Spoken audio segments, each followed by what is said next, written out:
I didn't build their empire to get rich. I built it because I thought I was building my own future. That's the joke. 10 years of missed birthdays, 80-hour weeks, and negotiating contracts in time zones that wrecked my circadian rhythm, all for a family that looked at me and saw nothing but a glorified administrative assistant with a good work ethic. They thought they could erase me. They thought they could scrub my name off the ledger and toss me into the garbage disposal of corporate history.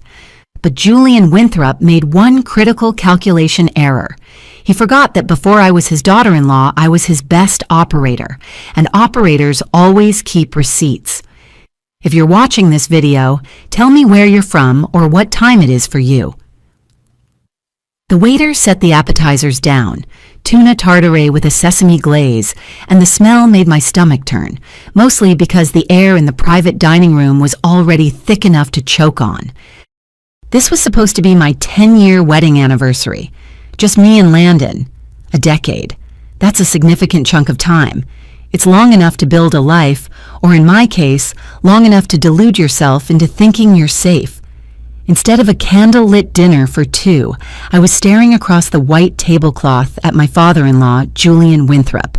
He was wearing that navy pinstripe suit he saves for board meetings where he plans to gut a subsidiary. Next to him sat Irene, my mother-in-law, looking like she'd just smelled something rotting under the floorboards.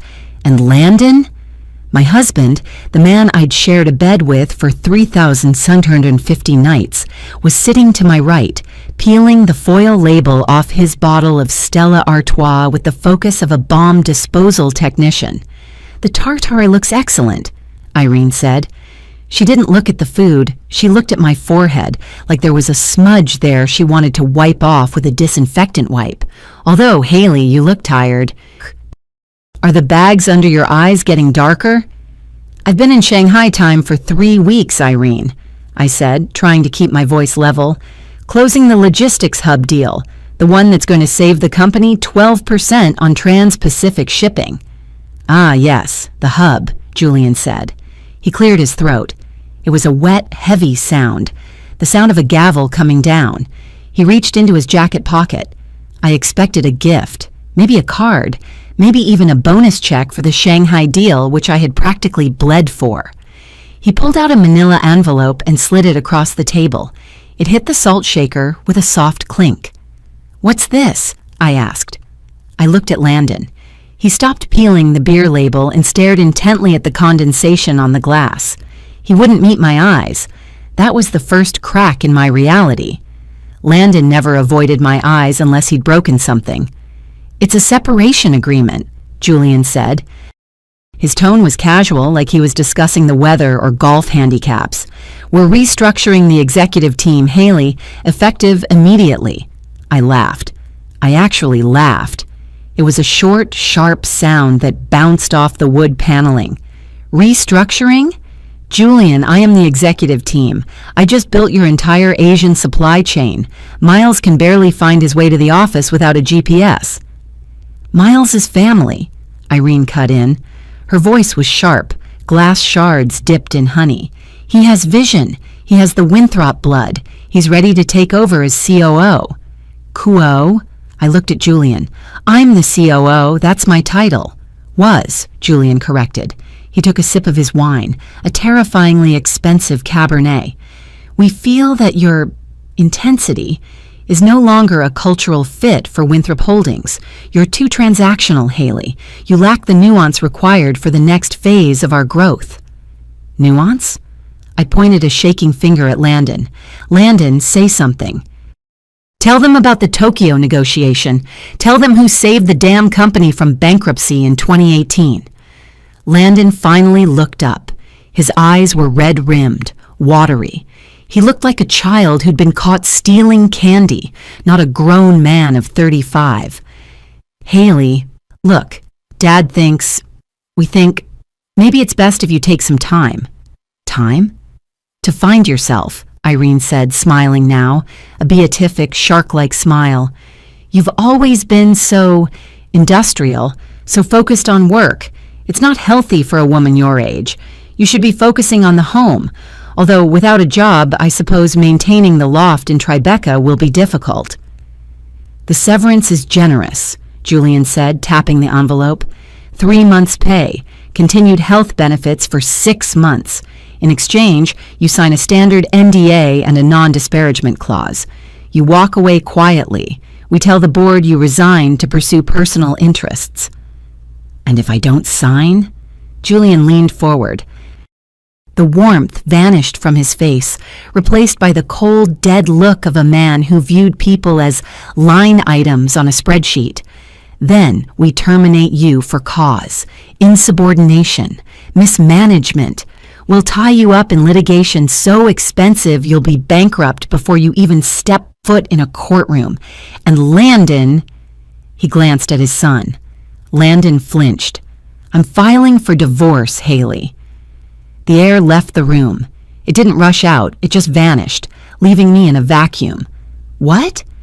It's not working, Landon mumbled, reciting a script he'd clearly memorized in the car ride over. We've grown apart. You're always working. I need someone who's actually present. I was working to pay for your gambling debts, Landon, I hissed, the volume of my voice rising. I was working to pay for the remodel on this family's estate in the Hamptons. Lower your voice, Irene snapped. You're making a scene. This is exactly why you never really fit in, dear. You're so volatile. So working class. I looked at the three of them. The father who used me to build his fortune. The mother who despised my very existence because I didn't come from money. And the husband, the man I had loved, supported and carried, who was too cowardly to even break up with me without his daddy holding his hand. 3 months, I said, staring at the envelope. 10 years of my life. The Shanghai hub, the automation project, the Tokyo deal. And you think 3 months is fair? I think you should take the money and go, Julian said, checking his watch. Security has already cleared out your office. Your key card has been deactivated. Your company phone will be bricked in. 10 minutes. I stood up. My legs felt like they were made of lead, but I forced them to work. I didn't take the envelope. I left it sitting right there next to the tuna tartare. You're making a mistake, Julian, I said softly. I rarely make mistakes, he replied, already looking back at the menu. I'll have the ribeye, rare. I walked out of the restaurant and the humidity of the restaurant hit the cold October air, creating a fog that matched the chaos in my brain. It was raining. Of course it was raining. A cold, miserable, biting drizzle that soaked through my silk blouse in seconds. I didn't have an umbrella. I didn't have a coat. I had left it at the coat check, but the idea of going back inside, of waiting for the attendant to find my ticket while Julian and Irene ate their appetizers was physically impossible. I stood on the curb shivering. The streetlights of Manhattan blurred into streaks of yellow and red against the wet asphalt. I reached into my pocket and my hand closed around the velvet box. I pulled it out. It was a deep navy blue box, heavy. I snapped it open. Inside sat a vintage Breitling Navitimer. 1968, black dial. Landon had mentioned it once 3 years ago when we were watching some documentary about pilots. He'd said it was cool. I had spent 6 months tracking this specific model down from a dealer in Zurich. I had negotiated the price, wired the money, and hidden it in my sock drawer for weeks. $5,000. That was a lot of money for us. Well, for me. Landon spent money like water, but I saved.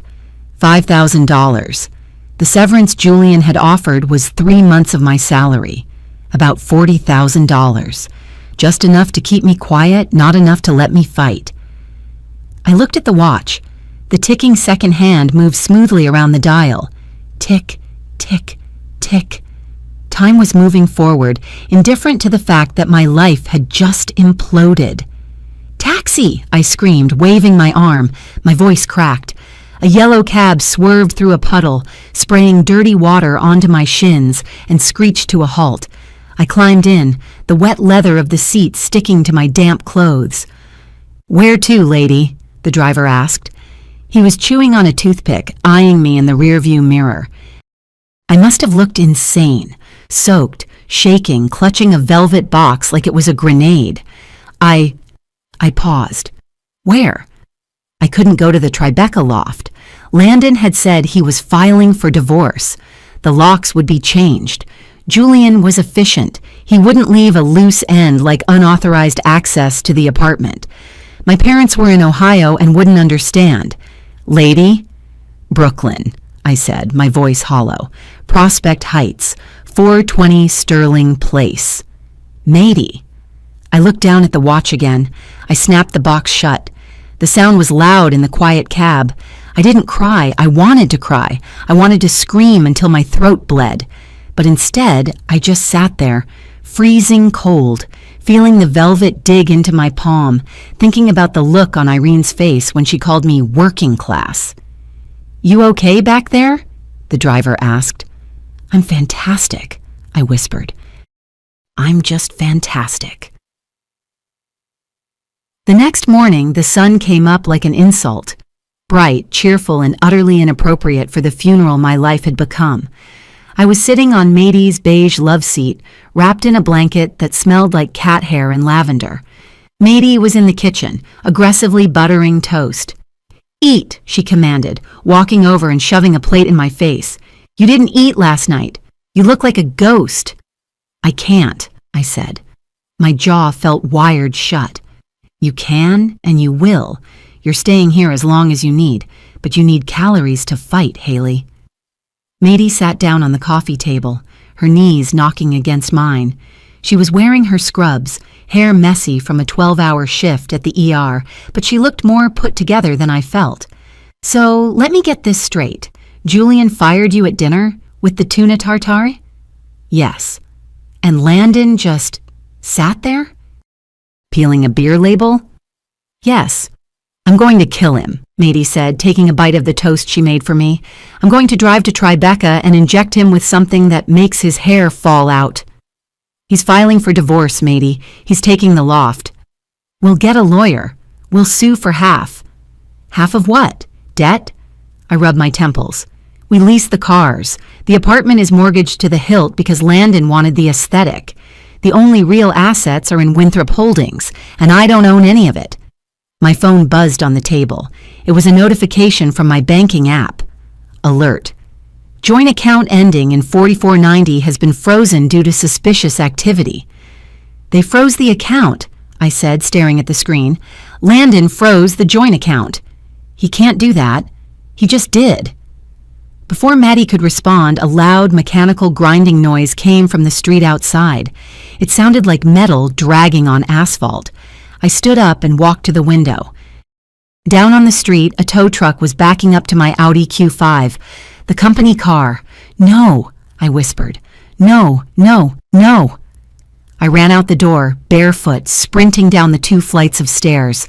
I burst onto the sidewalk just as the driver was hooking the chains onto the axle. "Hey," I screamed. "Hey, that's my car. What are you doing?" The driver, a guy with a neck tattoo and a bored expression, didn't even stop cranking the winch.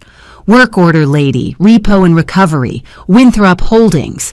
"My laptop is in there," I shouted, grabbing the door handle. I pulled. It was locked. I clicked my key fob. Nothing happened. The little red light didn't blink.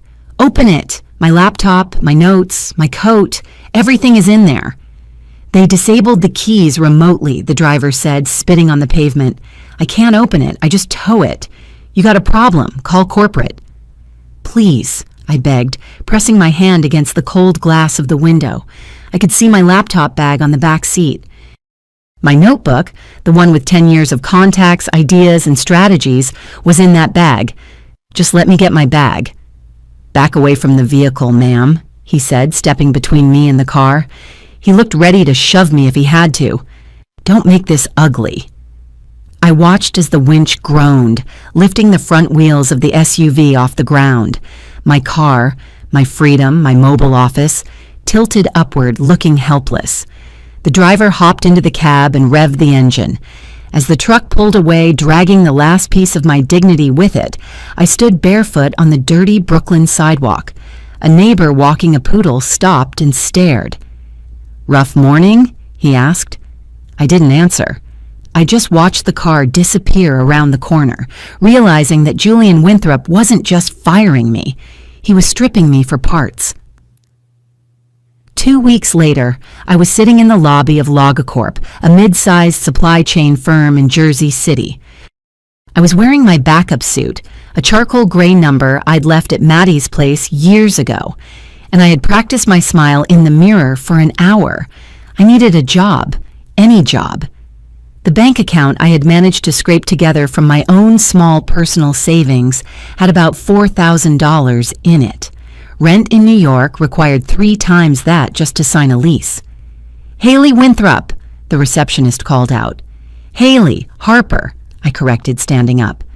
I had reverted to my maiden name on the resume. I couldn't bear to see Winthrop at the top of the page. I was led into an office with a view of a brick wall. The hiring manager, a guy named Dave with a stain on his tie, looked at my resume and whistled. "Wow," Dave said, leaning back. "Quo of Winthrop Holdings. For real. What are you doing here, Haley? You're wildly overqualified. I'm looking for a regional manager. The pay is $80K. "I'm looking for a change of pace," I lied smoothly. "I want to get back to the ground level. I miss the operational side. And frankly, 80,000 sounds fine if the culture is right." Dave looked like he'd won the lottery. "Well, damn. You built the Shanghai hub, right? I read about that in Logistics Monthly. You're like a legend."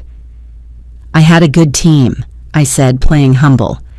"Look, honestly, I don't even need to finish this interview," Dave said, grabbing a pen. "If you want the job, it's yours. I just need to run a quick background check. Standard procedure. Call the previous employer to verify dates. You know how it is." My stomach tightened. Is that necessary? I have references right here. People I worked with directly. "Corporate policy," Dave said, waving a hand. "It's just a formality. Hang on." He picked up his desk phone and dialed. I watched him. He smiled at me while he waited for it to ring. Then someone answered. "Yes, hi, this is Dave Miller from Logicorp. I'm calling to verify employment for a Haley. Well, she goes by Harper now, but formerly Winthrop? Right. Yes, she's here right now." Dave's smile faltered. He stopped looking at me. He started looking at his desk, then at his computer screen, then at the wall. "Oh," he said. His voice dropped an octave. "I see. Theft? Really? Corporate espionage? No, I had no idea. Yes, of course. Thank you for the warning." He hung up the phone slowly. The silence in the room was heavy, suffocating. "Dave?" I asked, though I knew the answer. He looked at me, and the admiration was gone, replaced by suspicion and a little bit of fear. "I think there's been a misunderstanding, Ms. Harper. We aren't actually hiring for this role anymore. We decided to freeze the position this morning." "He lied to you," I said, my voice shaking. "Julian Winthrop is lying. I didn't steal anything." "Please leave," Dave said, standing up. He looked ready to call security. "We can't have people with that kind of baggage here. If Winthrop puts a toxic flag on a file, it means you don't exist in this industry. You know that." "I built that company," I shouted, standing up. "Go," Dave said, pointing to the door, "before I call the cops." I walked out past the receptionist, my face burning. I checked my phone in the elevator. Another rejection email from a job I'd applied to yesterday, then another. Toxic. Julian had marked me as radioactive. I could be the best logistician on the planet, but in this incestuous little world of supply chain management, nobody would touch Julian Winthrop's enemy. The Craigslist ad was simple. Luxury cleaning service. Cash daily. Must be discreet. I stood outside a brownstone on the Upper East Side at 7 a.m., wearing jeans and a t-shirt. My hands, which used to sign million-dollar contracts, were shaking. "You the new girl?" A woman with a clipboard and a permanent scowl looked me up and down. Her name tag said Elena. "Yes, Haley. You ever clean rich people's houses before?" Used to live in one, I muttered. Don't get cute, Elena snapped. She handed me a bucket filled with supplies that smelled like aggressive lemon and chemical burns. Deep clean, master bath, grout, baseboards, behind the toilet. If I find a single hair, you don't get paid. $15 an hour, cash. I took the bucket. It was heavy. For the next 8 hours, I learned what my body was actually capable of. And it wasn't strategy. It was pain. I spent 4 hours on my knees on marble tile, scrubbing grout with a toothbrush until my knuckles were raw. The fumes from the bleach made my eyes water, but I didn't stop. I couldn't stop. I needed the money. I cleaned the toilet of a man I didn't know. I wiped down the mirrors where a woman I'd never meet applied her makeup. I vacuumed white carpets that looked like they cost more than my parents' house. By 4 p.m., my back was screaming. My hands were red, the skin cracked and dry from the chemicals because I hadn't worn gloves for the first hour. Rookie mistake. Elena walked in, inspected the bathroom. She ran a gloved finger along the top of the towel rack. She checked the shine on the faucet. Acceptable, she grunted. She pulled a roll of cash out of her pocket and peeled off $95. You missed a spot on the shower door. I docked you $5. I took the money. $95. 3 weeks ago, I had expensed a lunch that cost $300. Now, holding these crumpled bills, I felt a surge of emotion that I didn't expect. It wasn't shame. It was solidity. I had earned this. Nobody gave it to me. Nobody could fire me from this money because it was already in my hand. I stared at the bills, my hands stinging, and felt a strange, cold relief. I was at the bottom, the absolute bottom, and the ground was solid. See you tomorrow? Elena asked, already looking at her phone. Yeah, I said, shoving the cash into my jeans. See you tomorrow. 3 weeks into the cleaning gig, I was assigned to the Vanderbilt estate in Westchester. It was a sprawling mansion, the kind with a driveway that had its own zip code. I was in the living room polishing a glass coffee table that was roughly the size of a helipad. The homeowner, Mrs. Vanderbilt, was hosting a charity brunch in the adjacent sunroom. I could hear the clinking of glasses and the high-pitched laughter of women who had never scrubbed a toilet in their lives. Then I heard a voice that made my blood freeze. Oh, it's simply dreadful what happened with the market last quarter, the voice said, but Julian handled it marvelously. Irene. I froze, rag in hand. I looked through the archway. Irene Winthrop was holding a glass of red wine, wearing a cream-colored Chanel suit. She was laughing at something Mrs. Vanderbilt said. I tried to make myself small. I tried to blend into the furniture. If I could just finish the table and slip out the back. Oh my God, Irene said. Her voice cut through the chatter. She wasn't looking at Mrs. Vanderbilt anymore. She was looking right at me. The room went quiet. Irene walked over to the archway, her heels clicking on the hardwood. She stood there, looming over me as I crouched by the table. Haley, she said loud enough for everyone to hear, is that you? I stood up slowly, clutching the dirty rag. Hello, Irene. Ladies, you simply won't believe this, Irene announced, turning to the room. This is Haley. She used to be married to my son. We had to let her go, from the family and the company. Mrs. Vanderbilt looked uncomfortable. Oh, how nice. And look at you now, Irene said, stepping closer. She looked at my uniform, a blue polo and khakis. She looked at my hands, which were rough and unmanicured. Cleaning houses. You know, I always told Julian that your background was a bit rustic. But I suppose water finds its own level, doesn't it? I'm working, Irene, I said, my voice tight. Excuse me. Working, Irene scoffed. She took a sip of her wine. Then, maintaining eye contact with me, she tilted her glass.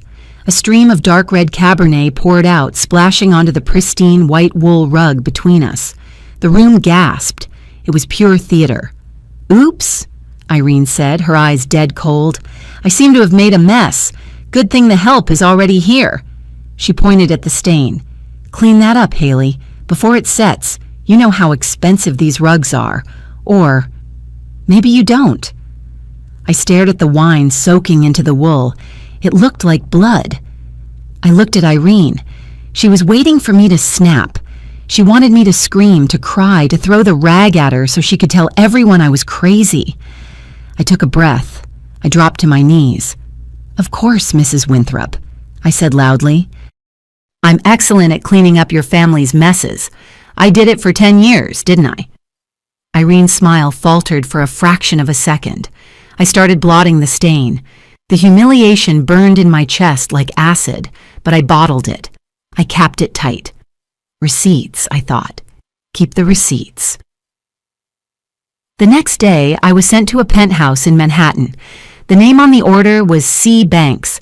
I was in the library dusting a collection of first editions that were probably worth more than my entire life's earnings when the owner walked in. She was a woman in her 60s, sharp features, silver hair cut in a severe bob, wearing a silk kimono. She was smoking a slim cigarette in a holder. She watched me for a moment. "You're not dusting the tops," she said. Her voice was raspy, like dry leaves. "I haven't got to them yet," I said, not looking up. "No, I mean you're Haley Winthrop, or Harper, I assume." I stopped. I turned around. "Do I know you?" "Tokyo." 2019, she said, taking a drag. "You were negotiating the port tariffs for Winthrop Holdings. I was representing the Japanese consortium. You absolutely gutted us on the demurrage fees. It was brilliant. I lost $3 million that day, and I admired you for it." Recognition clicked. Claudia Banks, the Iron Lady of Pacific Logistics.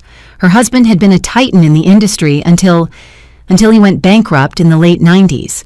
"Mrs. Banks," I said, I didn't know you lived in New York." "I live everywhere," she said. She gestured to the chair. "Sit down, stop dusting. It makes me nervous." "I can't sit. I'm paid by the hour." "I'll pay you for the day. Sit." I sat on the edge of a leather armchair. Claudia crushed her cigarette out. "I heard what Julian did," she said. "Blacklisted you, seized the assets. Typical Julian. He did the same thing to my husband in '98. Did you know that? Julian Winthrop is the reason my husband put a shotgun in his mouth." The air in the room got very cold. I didn't know.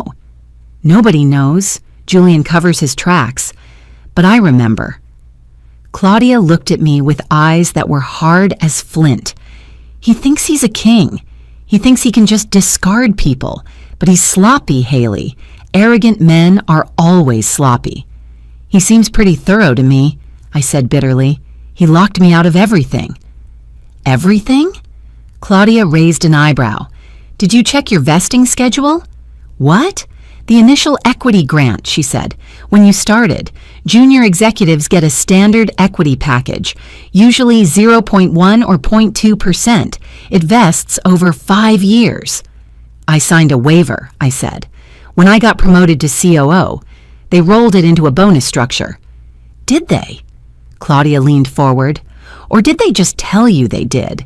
Did you physically sign a document terminating the original Class B shares?"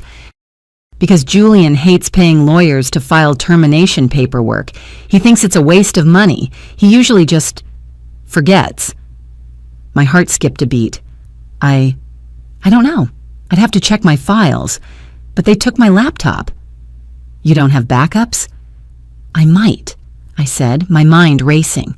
"I might have a digital archive on the old Dropbox account I used before the company mandated the secure server. I haven't logged into it in years." "Find it," Claudia said. She stood up. "If you still hold those shares, Haley, Winthrop Holdings is valued at $14 billion. Do the math." I stared at her. "Why are you helping me?" Claudia lit another cigarette. "Because, my dear, I've been waiting 20 years for someone to hand me a match so I can burn Julian's house down. You look like you're holding a lighter." I rushed home to Matey's apartment, my heart hammering against my ribs. Check the vesting. I didn't have a computer. Julian had taken it. So I borrowed Matey's ancient MacBook that sounded like a jet engine taking off when you opened Chrome. I needed to access my old personal Dropbox, the one I used back in 2014 when I first started, before I was family, before I was COO. I typed in the email address. I guessed the password. Incorrect. I tried again. Incorrect. Come on, I whispered. Think. 2014. What was the password? Landon Forever 2014. I typed it in. The screen loaded. Access granted. I scanned the folders. Photos, wedding plans, recipes. There was a folder named Work Backup 2015. Yes, I hissed. I clicked it. Inside, there was a subfolder, contracts and offer letters. My hands were shaking so bad I could barely use the trackpad. I clicked the folder. It was empty. 0 items. No, I said. No, that's impossible. I saved everything. I checked the deleted items history. Activity log.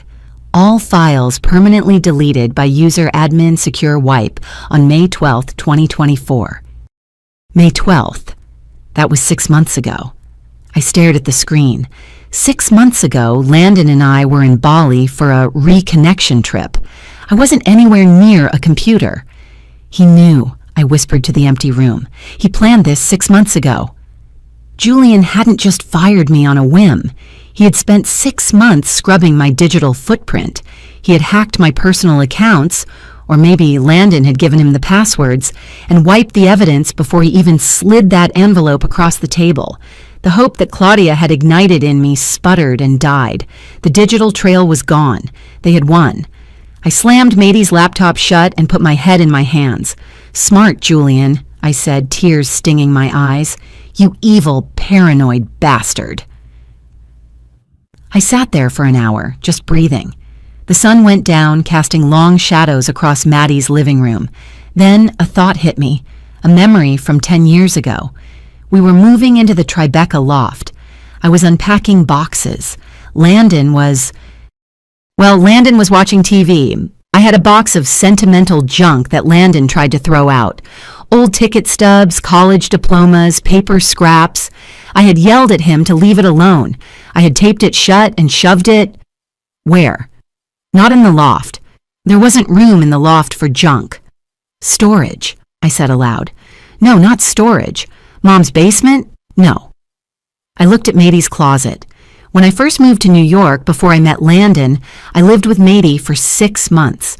I left a box here, a in case of emergency box with my passport and birth certificate. I ran to the closet. I threw open the door, pushing aside Matey's collection of winter coats and unmatched shoes. There, in the back corner, covered in dust bunnies, was a plastic bin. Harper's shit was scrawled on the side in Sharpie. I dragged it out. I ripped the lid off. Inside, a dried corsage from prom, my MBA diploma, a mix CD Landon made me in 2012, and a heavy manila envelope labeled Important Docs. I opened the envelope. My birth certificate, my social security card, and a thick document with a blue cover, Winthrop Holdings, Executive Employment Agreement and Equity Grant. I flipped it open. The paper was yellowed at the edges, dated January 14th, 2014. I flipped to page 12, Equity Compensation. Employee shall be granted 0.4% of Class B non-voting stock, vesting immediately upon signature. 0.4%. I scanned down. There was no termination clause, no buyback upon separation clause. It was a founder's grant meant to incentivize early hires. Julian must have used a template from the 80s and forgotten to update it. And there, at the bottom, in blue ink that was slightly smudged, signed Haley Harper. Signed Julian Winthrop. It was real. It was physical. He couldn't wipe this from a server. I grabbed a napkin from the coffee table. I needed to do the math. Winthrop Holdings market cap in 14.5 billion, 0.4% of 14.5 billion. I scribbled the zeros. 14,500,000 x 0104, any 58,000 $28 million. I stared at the napkin. Then I stared at the yellowed paper. Then I looked at my hands, still red and raw from scrubbing Mrs. Vanderbilt's floor. You missed a spot, Julian, I whispered. A laugh bubbled up in my throat, wild and hysterical. You missed a spot. Summitis. Dana Mercer's office was on the 50th floor of a Glass Needle in Midtown. It smelled like leather and intimidation. Dana didn't look like a lawyer. She looked like an assassin who happened to have a Juris Doctorate. She was wearing a blood-red suit and had a haircut so sharp it could cut glass. She sat across from me, reading the yellowed contract. She had been reading it for 10 minutes without saying a word. I was sweating through my cleaning lady's shirt. I hadn't had time to change. Finally, she looked up. "Where did you get this?" she asked. "In a box under my friend's bed," I said. "Is it valid?" "The signature is wet ink," Dana said, tapping the page. "The terms are archaic. Julian Winthrop hasn't used a contract this loose since the 90s. He must have been desperate to lock you in." "He was," I said. "He needed someone to fix the Asia supply chain fast. He didn't think I'd last 6 months. "Well?" Dana leaned back, a predatory smile spreading across her face. "It's valid. There's no sunset clause, no expiration, and most importantly, no waiver of rights upon termination." She looked at me. "Do you know what this is, Haley?" "It's $58 million, I said. "No," Dana corrected. "It's leverage. See, Julian didn't buy you out because buying you out would have triggered a taxable event for him. He wanted to pretend these shares didn't exist. That's tax fraud. That's securities fraud if they didn't disclose it to the other shareholders." She closed the folder. "They offered me 3 months severance," I said. $40,000. "Of course they did," Dana said. "They were hoping you were stupid." "Are you stupid, Haley?" "I used to be," I said. "I thought loyalty meant something." "Loyalty is a line item," Dana said, "and right now you are the most expensive line item in Julian Winthrop's life." She slid a retainer agreement across the desk. "I can't afford you," I said. "I have $95 in my pocket." "I don't want your $95, Dana said. "I want 30% of the settlement. Contingency. We sue them. We burn them. We make them bleed." She held out a pen. "This is war, Haley," she said. "If you sign this, there is no going back. They will come for you. They will try to destroy your reputation, your sanity, and your future. Are you ready for that?" I thought about the tow truck dragging my car away. I thought about the interview with Dave. I thought about Irene pouring wine on the rug. I took the pen. "Give me the pen," I said. I signed my name. The ink was dark and permanent. "Good," Dana said, picking up her phone. "I'll file the claim in the morning. By noon, Julian is going to have a very bad day." The lawsuit dropped on a Tuesday morning. By Tuesday afternoon, my life had turned into a vibrating, buzzing, chaotic mess. I was in the middle of scrubbing a guest bathroom in a brownstone in Chelsea. My hands were deep in a bucket of soapy water, and my phone, which I'd propped up on the marble vanity, started having a seizure. Bzzt, bzzt, bzzt. I glanced at the screen. Miles Winthrop. I ignored it. I kept scrubbing. The grout was stubborn, a dark line of mildew that refused to yield. Bzzt, bzzt. Landon. Bzzt, bzzt. Winthrop HQ, mainline. Bzzt, bzzt. Unknown number. By 2 p.m. I had 47 missed calls. 47. I stopped cleaning. I sat on the closed lid of the toilet, peeled off my yellow rubber gloves, and just watched the screen light up. It was mesmerizing. For weeks, these people had treated me like I was invisible, like I was a ghost haunting their machinery. Now, I was the only thing they could see. I finally unlocked the phone and tapped into the voicemail. First message, 1:14 p.m., Landon. "Haley, pick up. Jesus, pick up the phone. Dad is losing his mind. He's throwing things. There's a vase shattered in the conference room. He says you filed a claim? For $50 million? Are you insane? You're going to get us all sued into poverty. Just call me back. We can fix this. Please." Delete. Second message, 1:22 p.m. Julian. "This is a formal cease and desist notification. If you do not withdraw this frivolous claim immediately, I will have you arrested for extortion. Do you hear me? Extortion! You signed a waiver. You..." Click. He must have hung up in a rage, or maybe he threw the phone. Delete. Third message, 1:45 p.m. Irene. I always knew you were trash, Haley. Greedy, grasping, trailer park trash.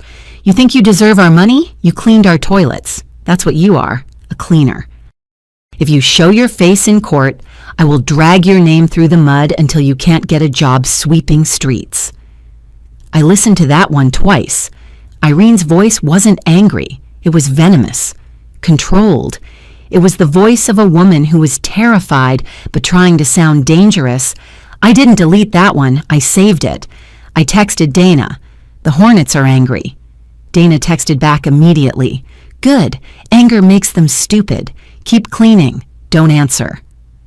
I put the phone back on the vanity. I picked up the scrub brush, and for the first time in months, I scrubbed with a smile on my face. 3 days later, I was sitting in a conference room that cost more per hour than I made in a year, the settlement conference. Julian sat at the head of the table. He looked different, older. The veins in his neck were prominent, throbbing against his collar. Miles was there too, looking pale and sweating through his dress shirt. Landon refused to look at me. He was staring at a tablet like it contained the secrets of the universe. Dana sat next to me. She was calm. She opened a bottle of water, took a sip, and waited. This is a waste of time, Julian started. He didn't say hello. The document is a relic. It was superseded by the 2018 Executive Compensation Package. Show us the signature, Dana said softly. Show us where Haley signed the waiver for the Class B shares. It was implied. Julian slammed his hand on the table. When she accepted the salary bump to COO, the equity was rolled over. Implied isn't a legal term, Mr. Winthrop, Dana said, and unless you can produce a document where my client explicitly forfeited her 0.4%, she owns it. And right now, that 0.4% is worth $58 million. Julian ground his teeth. I could hear the sound, a wet calcium on calcium grinding. Fine, Julian spat. We want this to go away. It's a nuisance. We're preparing for an IPO, and I don't want the prospectus cluttered with this garbage. He slid a check across the table. $15 million, Julian said. Tax-free structure. We buy the shares back. You sign a lifetime NDA. You never speak my name, my son's name, or the company's name again. You disappear. $15 million. I looked at the check. It was a staggering amount of money. It was buy an island money. It was never work again money. My hands twitched in my lap. I could pay off my parents' mortgage.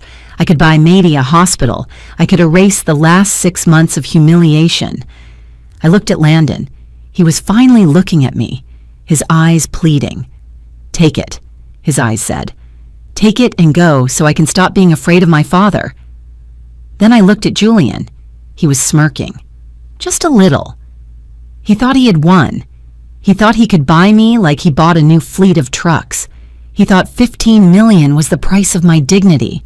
No, I said. The room went dead silent. The air conditioning hummed. Excuse me? Julian whispered. No, I repeated, my voice stronger. I don't want $15 million. The shares are worth $58, plus 10 years of dividends you failed to pay me, plus interest. You greedy little... Miles started to stand up. Sit down, Miles, Dana barked. She didn't even look at him. I don't want your charity, Julian, I said, leaning forward. I want what I earned. I built the Asia network. I built the automation protocol. I earned that equity.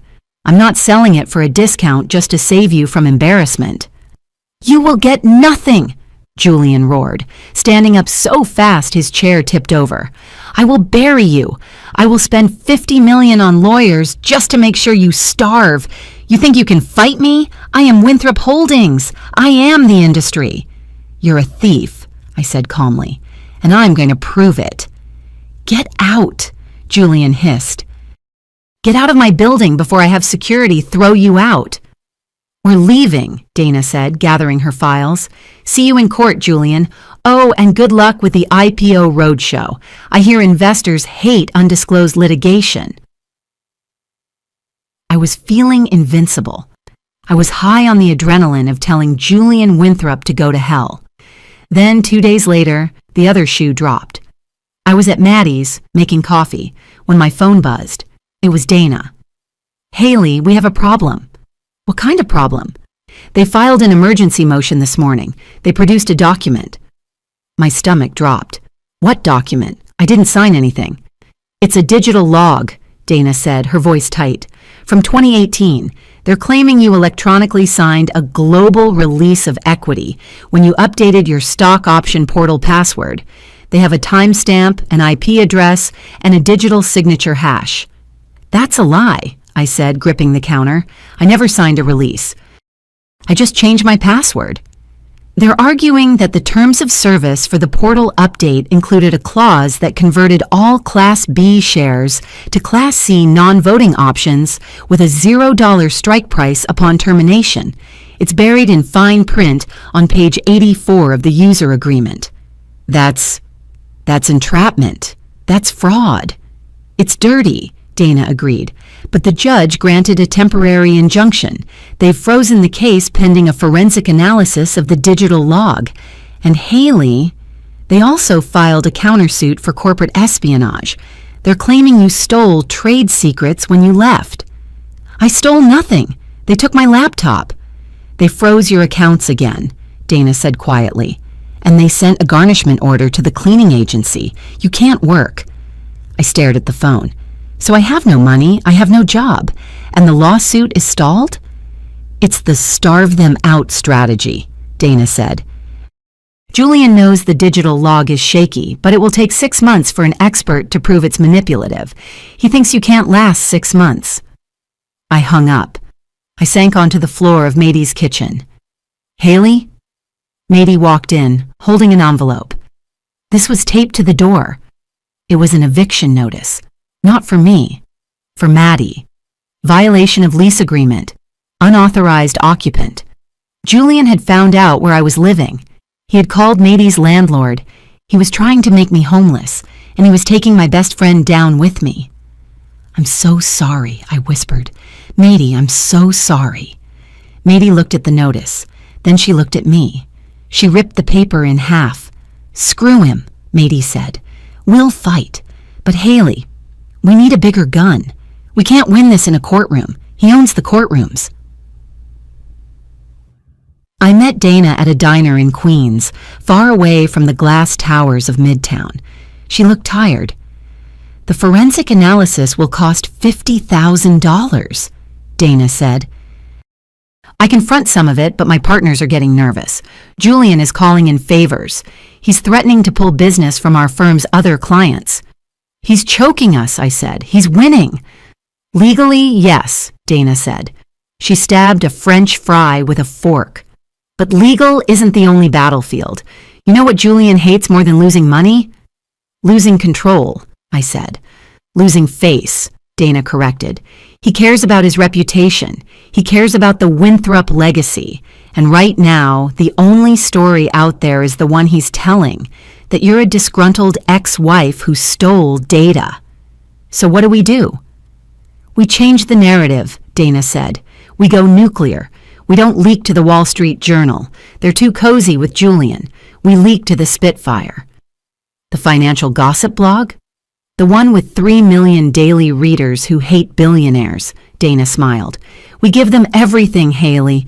The tuna tartare, the cleaning lady job, the blacklisting, the eviction notice for the nurse who took you in. We frame this not as a contract dispute, but as a class war." "It's risky," I said. "If I talk, I violate the NDA from the severance offer I never signed, but he'll claim I breached confidentiality." "Let him sue you for talking," Dana said. "You're already broke. You have nothing left to lose. But if this story goes viral, the SEC can't ignore it. The IPO investors can't ignore it." I thought about Irene pouring the wine. I thought about the tow truck driver. "Do it," I said. "Burn it down." The article went live at 6 a.m. on a Thursday. Headline, "Made Millionaire, How the Woman Who Built Winthrop Logistics Was Scrubbed Out for Being Working Class." It was brutal. The journalist, a guy named Ratner who clearly hated hedge fund managers, painted a picture of Dickensian cruelty. He described the anniversary dinner. He posted photos of my raw, bleach-burned hands next to photos of Irene in her Chanel suit. He included the screenshot of the 0 items Dropbox folder. By 9 a.m., the hashtag Justice for Haley was trending on Twitter. By 10 a.m., it was #1 globally. I sat in the library because Maddie's Wi-Fi was spotty and we were terrified of more eviction notices, watching the internet explode. Supply chain girl. I worked at Winthrop in 2017. Haley was the only exec who knew my name. This story is 100% true. Justice for Haley. Eat the rich. Wait, she built the Asia hub and they fired her and made her clean toilets? I'm shorting Winthrop stock right now. Single mom hustle. The part about the mother-in-law pouring wine on the rug? I am shaking. This is every woman's nightmare. Then the heavy hitters arrived. Bloomberg picked it up. CNBC ran a segment at noon. Winthrop IPO in jeopardy as shareholder dispute goes viral. I watched the TV in the corner of the library. The ticker at the bottom of the screen showed Winthrop Holdings, pre-market down 8%. My phone rang. It wasn't Julian. It wasn't Dana. It was a number with a Tokyo area code. I answered. Hello? You certainly know how to make an entrance, dear. Claudia Banks' raspy voice came through the line. I'm looking at the news in my hotel room. You've started a riot. I just told the truth, I said.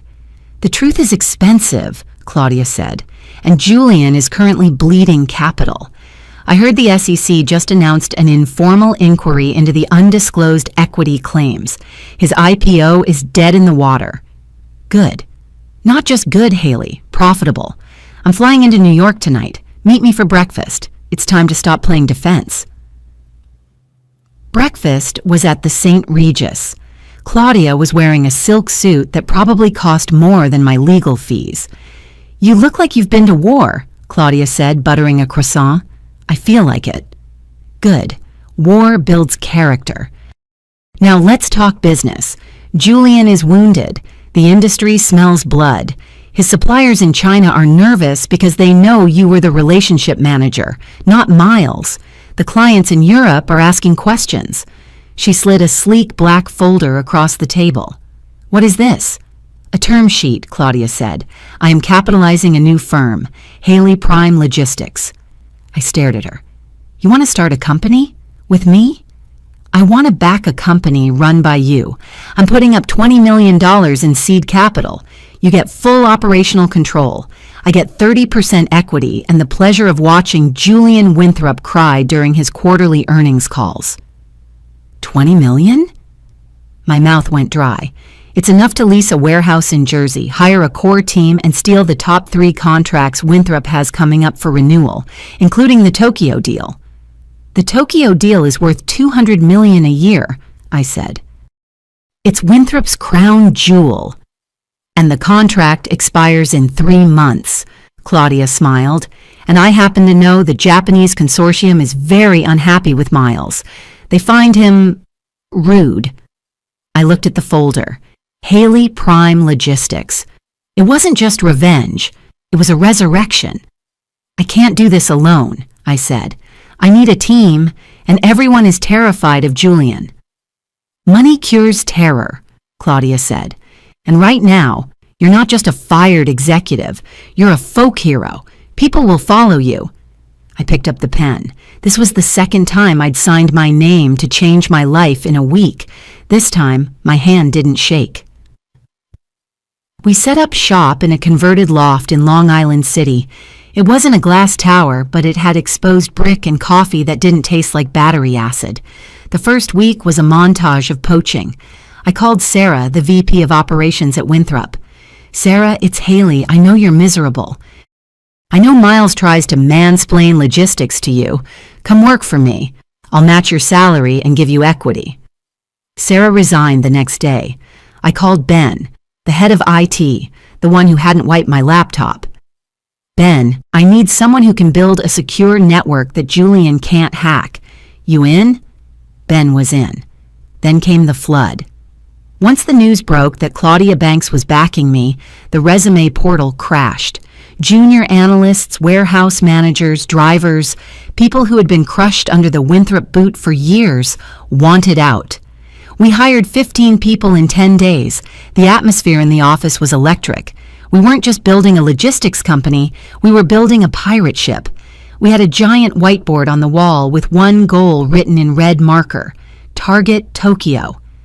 I was working 18 hours a day again, but this time I wasn't tired. I was fueled by pure, unadulterated spite. One afternoon, Ben called me over to his desk. "Haley, look at this." I still have a backdoor into the Winthrop internal scheduling server. They never changed the admin codes. "Ben, that's illegal," I said, leaning in. "Show me."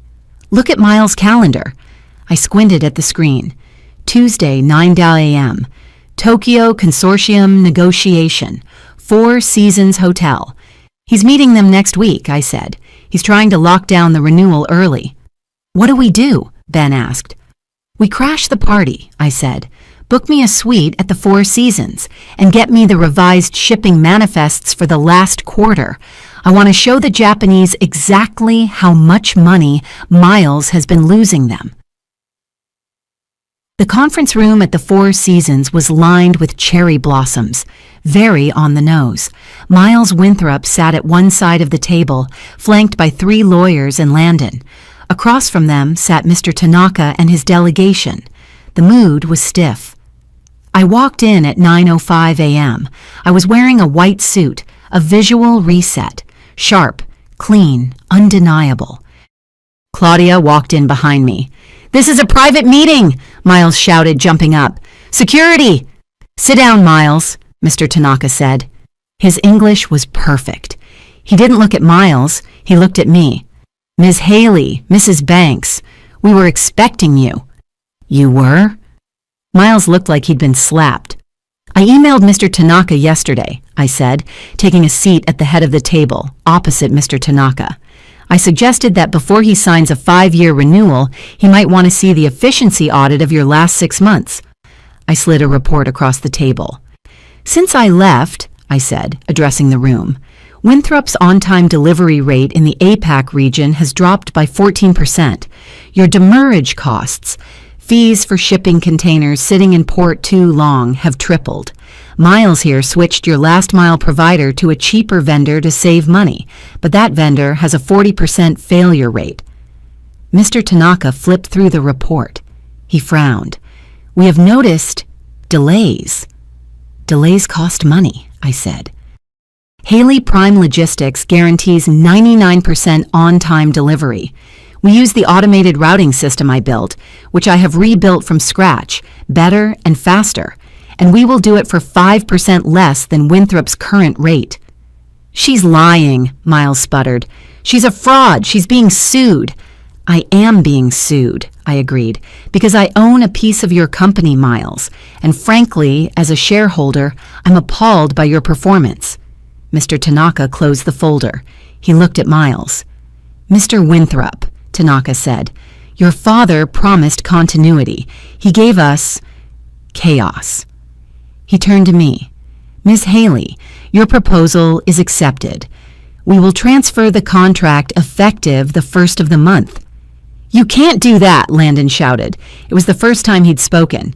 "That's a breach of—" "Read the termination clause, Landon," I said, not even looking at him. "Section 4, performance metrics. If delivery falls below 90%, the client can walk. You're at 86%. I stood up. "Mr. Tanaka, I'll have the paperwork to you by noon."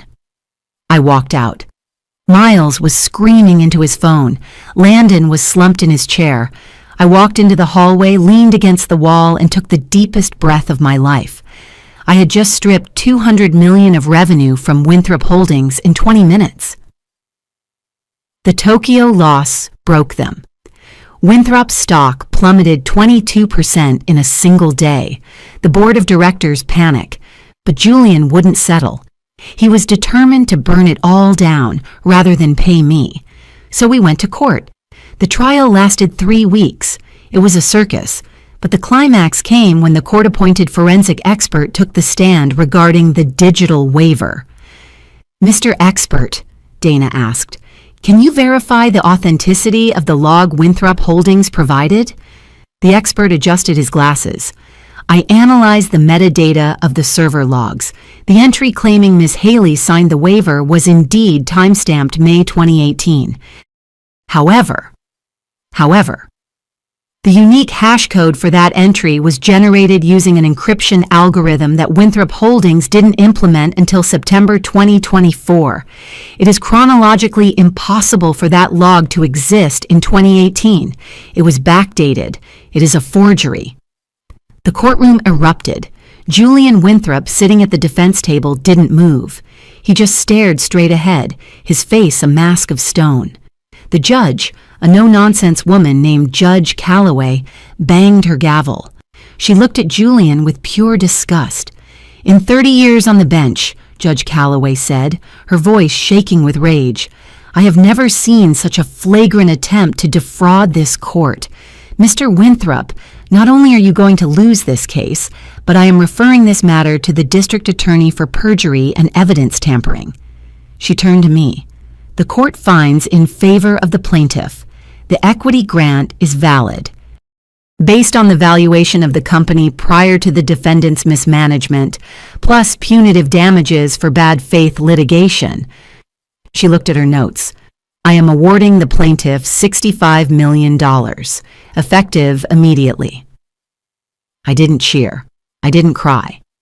I just looked at Dana, and we clasped hands under the table. 65 million. Julian finally looked at me. His eyes were empty. The king was dead. 3 months later, the Winthrop Holdings annual shareholder meeting was held in a hotel ballroom that smelled like stale coffee and desperation. The room was packed. Angry investors, terrified employees. I walked in. I wasn't just a shareholder, I was the Grim Reaper. I took a seat in the third row. People whispered. Heads turned. That's her. That's the made millionaire. Julian wasn't on stage. He had retired for health reasons 2 weeks after the verdict. Miles was gone too, fired by the board in a desperate attempt to stop the bleeding. Instead, a frantic interim CEO was trying to explain why the stock was trading at $12 a share. After the meeting, the crowd shuffled out. I made my way toward the exit. "Haley." I stopped. It was Landon. He looked terrible. He had lost weight. His suit was wrinkled. He looked like a man who hadn't slept in a year. "Hi, Landon," I said. He struggled for words. "I heard you're buying the penthouse on Park Avenue." "I am." That's great. Look, Haley, I just wanted to say, I'm sorry about everything. Dad, he made me felt like I had no choice." "You always have a choice, Landon," I said. "You chose to peel the label off your beer while your father gutted me." "I know, I was weak, but maybe we could grab coffee just to catch up. I'm starting over too. I'm thinking of getting into real estate." He smiled. A weak, hopeful, pathetic smile. He thought he could charm me. He thought the last 10 years meant he still had a hook in me. I looked at my watch. The vintage Breitling. "I don't drink coffee with people I'm suing," I said. "Suing? But you won. You got the 65 million. "That was from the company," I said. "My divorce lawyer filed the personal suit against you yesterday for the unauthorized freezing of assets and emotional distress. I'm going for the Hamptons house, Landon. I think it will look nice as a retreat for my staff." Landon's face crumbled. "Goodbye, Landon." I pushed past him, through the double doors, and out into the crisp New York air. My driver was waiting. My phone was buzzing with emails from my team at Haley Prime. We had a meeting with Amazon in an hour. I got in the car. "Where to, boss?" the driver asked. "Forward," I said. "Just drive forward." Update. 3 months later. Julian Winthrop, currently under house arrest pending trial for securities fraud and perjury. He spends his days shouting at nurses in his empty mansion. Irene Winthrop moved to Florida after being socially ostracized from the New York charity circuit. Rumor has it she's trying to sue Julian for her share of the dwindling estate. Miles Winthrop tried to launch a tech startup. It failed in 2 months. Last seen posting alpha male motivational quotes on LinkedIn. Landon, living in a studio apartment in Queens. I did get the Hamptons house. We turned it into a corporate retreat to animal sanctuary. Mady, I bought the building she lived in. She pays $1 a month in rent and runs the ER department at Mount Sinai now. Me, Haley Prime Logistics just acquired Winthrop Holdings' remaining assets for pennies on the dollar. I kept the good employees, fired the bad ones, and turned the executive dining room into a daycare center. They tried to bury me. They forgot I was a seed. If this story resonated with you, leave a like and consider subscribing. You can also drop any comment below, even just one word. Maybe tell me where you're watching from, or what time it is right now. Sometimes one word is enough to say you were here.